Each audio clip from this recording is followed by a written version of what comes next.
എല്ലാവർക്കും നമസ്കാരം. ഇന്നത്തെ റെസിപ്പി വളരെ സിമ്പിളായിട്ടുള്ള ഒരു കറിയാണ്. 2 സവാള ഉപയോഗിച്ച് ഉണ്ടാക്കിയെടുക്കാൻ പറ്റുന്ന നല്ലൊരു ചമ്മന്തി എന്ന് വേണമെങ്കിൽ പറയാം. കറിയായിട്ട് ഉപയോഗിക്കാം. ചോറിനും കഞ്ഞിക്കും ദോശയ്ക്കും ചപ്പാത്തിക്കും ഒക്കെ സൈഡായിട്ട് കഴിക്കാൻ പറ്റുന്ന അടിപൊളി ടേസ്റ്റി ഈസി റെസിപ്പിയാണ്. എങ്ങനെയാണ് ചെയ്യുന്നതെന്ന് നോക്കാം. കറി തയ്യാറാക്കാൻ വേണ്ടി 2 സവാള എടുത്തിട്ടുണ്ട്. മീഡിയം സൈസുള്ള 2 സവാള ചെറുതായി കൊത്തിയരിഞ്ഞെടുക്കാം. ചോപ്പർ ഉണ്ടെങ്കിൽ ചോപ്പർ ഉപയോഗിച്ചിട്ട് ചെറുതായിട്ട് അരിഞ്ഞെടുക്കാം. അല്ലാന്നുണ്ടെങ്കിൽ കത്തി ഉപയോഗിച്ച് കൊത്തിയരിഞ്ഞെടുക്കാം. ഗ്രേറ്ററിൽ ഗ്രേറ്റ് ചെയ്തിട്ട് എടുക്കാം. വലിയ കഷ്ണങ്ങളായി സ്ലൈസ് ചെയ്യരുത്, വളരെ ചെറുതായിട്ട് അരിഞ്ഞെടുക്കാം.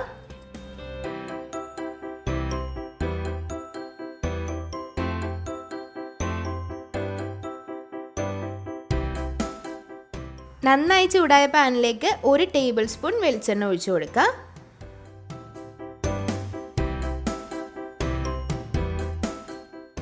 വെളിച്ചെണ്ണ ചൂടായി വരുമ്പോൾ അതിലേക്ക് 10 ചുമന്ന മുളക് ഇട്ട് കൊടുക്കാം. വറ്റൽ മുളക്.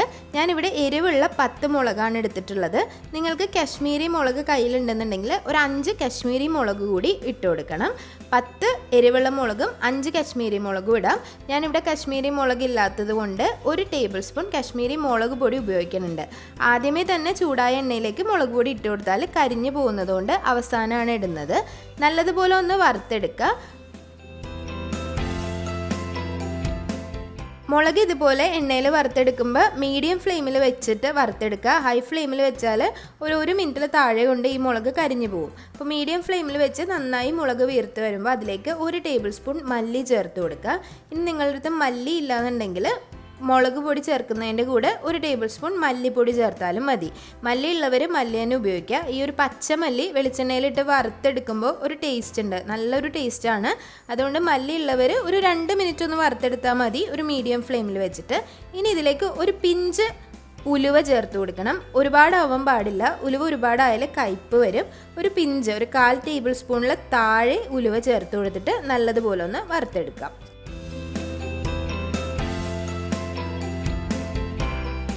ഇതെല്ലാം ഒന്ന് വറുത്ത് വരാൻ 2-3 മിനിറ്റ് എടുക്കുള്ളൂ. തീ ഓഫ് ചെയ്തതിന് ശേഷം ഇതിലേക്ക് മുളക് പൊടി ചേർത്ത് കൊടുക്കുക. അപ്പോൾ നിങ്ങളുടെ അടുത്ത് കാശ്മീരി മുളക് ഉണ്ടെങ്കിൽ ഈ ഒരു സ്റ്റെപ്പ് ഒഴിവാക്കാം. മുളക് പൊടി ചേർക്കുമ്പോൾ ഒരിക്കലും തീ ഓൺ ചെയ്ത് വെച്ച് ചേർക്കരുത്. ഓൾറെഡി ഇതിനെല്ലാത്തിനും നല്ല ചൂടുണ്ടാവും. ആ ഒരു ചൂടിൽ കിടന്നിട്ട് ആ ഒരു മുളകിൻ്റെ പച്ചമണം പെട്ടെന്ന് തന്നെ മാറിക്കിട്ടും. 1 ടേബിൾ സ്പൂൺ കാശ്മീരി മുളക് പൊടിയാണ് ചേർത്തിട്ടുള്ളത്. നല്ലൊരു കളറ് കിട്ടാൻ വേണ്ടിയിട്ടാണ്. ഇനി നിങ്ങൾക്ക് കളറ് വേണ്ടാന്നുണ്ടെങ്കിൽ അത് ഒഴിവാക്കാം കേട്ടോ. ഒന്നങ്ങ് മിക്സ് ചെയ്തിട്ട് ഇത് ചൂടാറാൻ വെക്കണം. ചൂടാറിയതിന് ശേഷം ഇതൊരു മിക്സിയുടെ ജാറിലിട്ട് ഒന്ന് പൊടിച്ചെടുക്കണം. നന്നായി ചൂടാറിയതിന് ശേഷം മിക്സിയുടെ ജാറിലേക്ക് ചേർത്ത് കൊടുക്കുന്നുണ്ട്. ഇതിൻ്റെ കൂടെ 1 കഷ്ണം പുളി കൂടി ചേർത്ത് കൊടുക്കണം.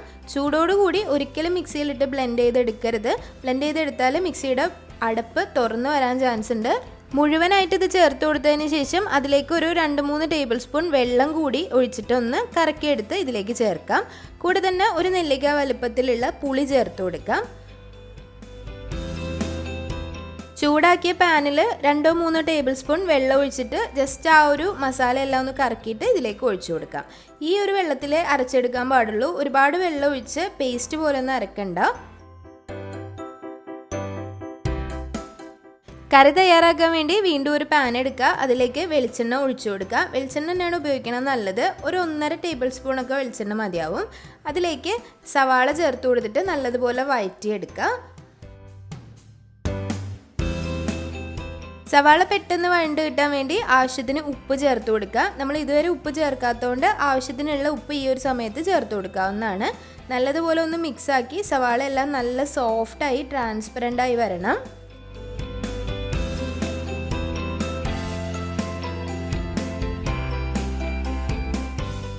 സവാള നല്ലതുപോലെ വഴണ്ട് ട്രാൻസ്പെറൻ്റ് ആയി വന്നിട്ടുണ്ട്. ഈ സമയത്ത് അരച്ച് വെച്ചിട്ടുള്ള ആ ഒരു മുളകിൻ്റെ അരപ്പ് ചേർത്ത് കൊടുക്കാം. ഇത്രയും വെള്ളം ഒഴിച്ച് അരച്ചിട്ടും ഈ ഒരു കൺസിസ്റ്റൻസിയിലാണ് കിട്ടിയിട്ടുള്ളത്. ഞാൻ 3 ടേബിൾ സ്പൂൺ വെള്ളമാണ് ഉപയോഗിച്ചിട്ടുണ്ടായിരുന്നത്.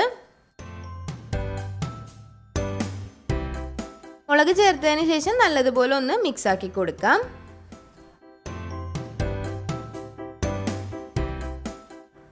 നമ്മൾ മുളക് അരച്ച അതേ മിക്സി ജാറിൽ ഒരു 1/2 കപ്പ് വെള്ളം കൂടി ചേർത്തിട്ട് ഇതിലേക്ക് ഒഴിച്ചു കൊടുക്കണം. മുഴുവനായിട്ട് വെള്ളം ആദ്യമേ ഒഴിക്കേണ്ട, കുറച്ച് വെള്ളം ഒഴിച്ച് നല്ലതുപോലെ ഒന്ന് മിക്സ് ആക്കി എടുക്കുക.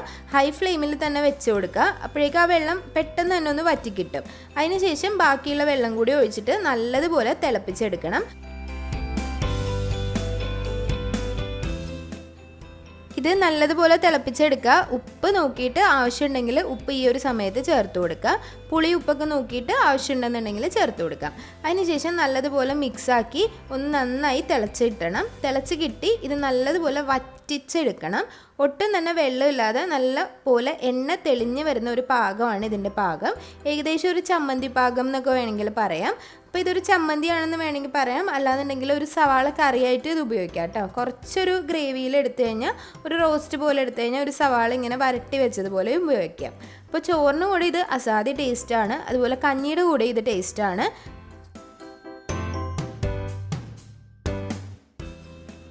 ഇതിപ്പോൾ ഏകദേശം വറ്റി വന്ന് തുടങ്ങിയിട്ടുണ്ട്. ദോശയുടെയും അപ്പത്തിൻ്റെയും ചപ്പാത്തിയുടെയും ഒക്കെ കൂടെയും നല്ല ടേസ്റ്റാണ് കേട്ടോ. അപ്പോൾ എല്ലാവരും ട്രൈ ചെയ്ത് നോക്കുക. ട്രൈ ചെയ്ത് നോക്കിയിട്ട് അഭിപ്രായങ്ങളൊക്കെ കമൻറ്റ് ബോക്സിൽ അറിയിക്കണം.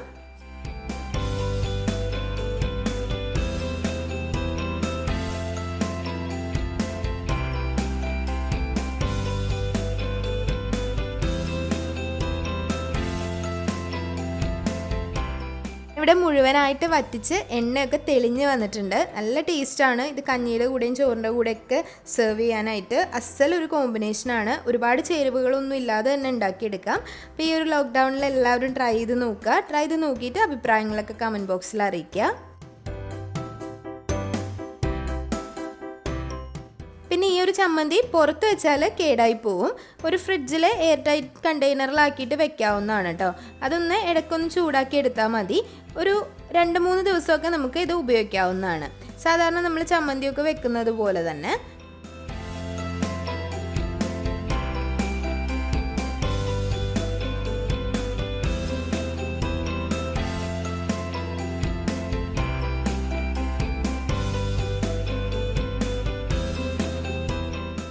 എല്ലാവർക്കും റെസിപ്പി ഇഷ്ടമായെന്ന് വിചാരിക്കുന്നു.